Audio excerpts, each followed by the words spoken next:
I'm deeply honoured to win such an award, especially with Sam and Cam here. I really don't know what to say. I guess I need to thank Landcare Australia and Bob for starting all this stuff, for starting Landcare. And I'm not going to rabbit on for too long here, but Landcare has been going for 25 years. The job isn't done yet. We have a planet to fix. This planet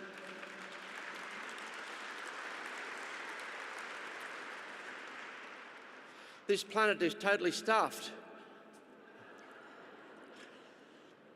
If we as a species are going to survive on this planet, we better fix it, and very quickly. Thank you. Do you think this award will lift the profile of pasture cropping? I hope it'll lift the profile of regenerative agriculture. Pasture cropping is just a component of regenerative agriculture and working in an ecologically better manner.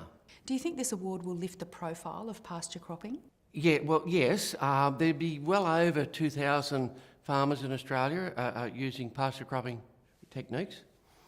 There is adoption now all over the world in many countries, South America, North America, Canada, Europe, Scandinavia, Africa. So yes, there's a lot of adoption around the world. We last visited you in 2009. Has pasture cropping held up during the drought, and are you building more carbon on the farm? Oh yes. Carbon at home on Winona has continued to increase. It's increased by well over 200% from our original baseline measurements, and that's over about a 7 to 10 year period. Yes, it certainly continues to increase, and just as important as that, perennial diversity, as in my instance, perennial native grass diversity, is also continuing to increase. You said Landcare needs to move on from tree planting, which is where you started. Where does it need to move to?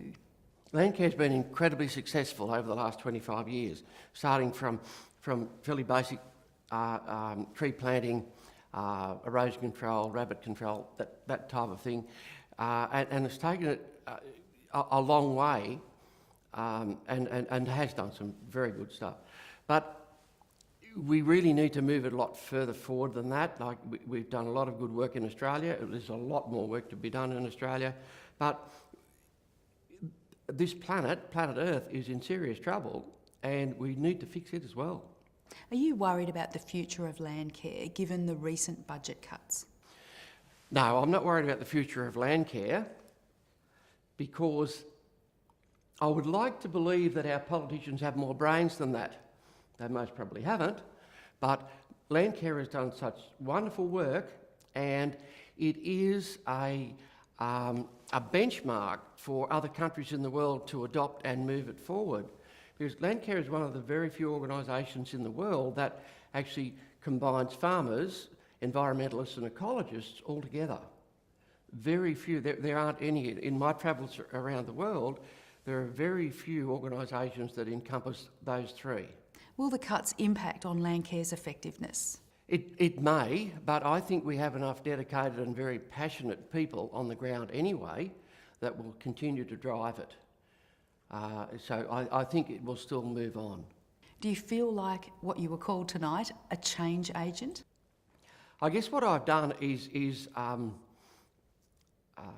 develop new and different techniques that hadn't been done before.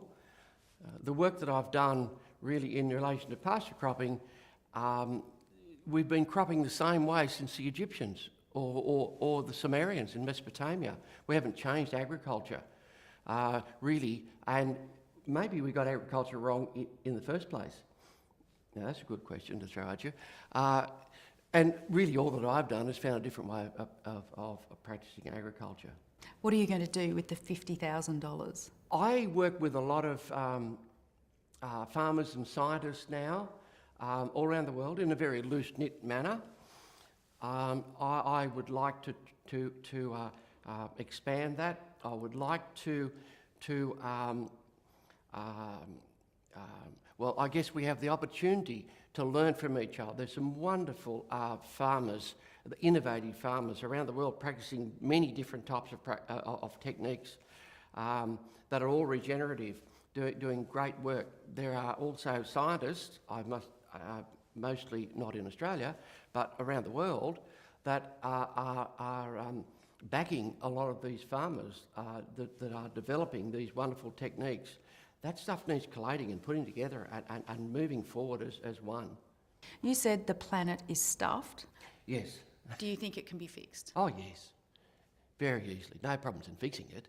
We just need to stop what we're doing and do it better. Colin Seis, thank you for your time and congratulations. Thank you.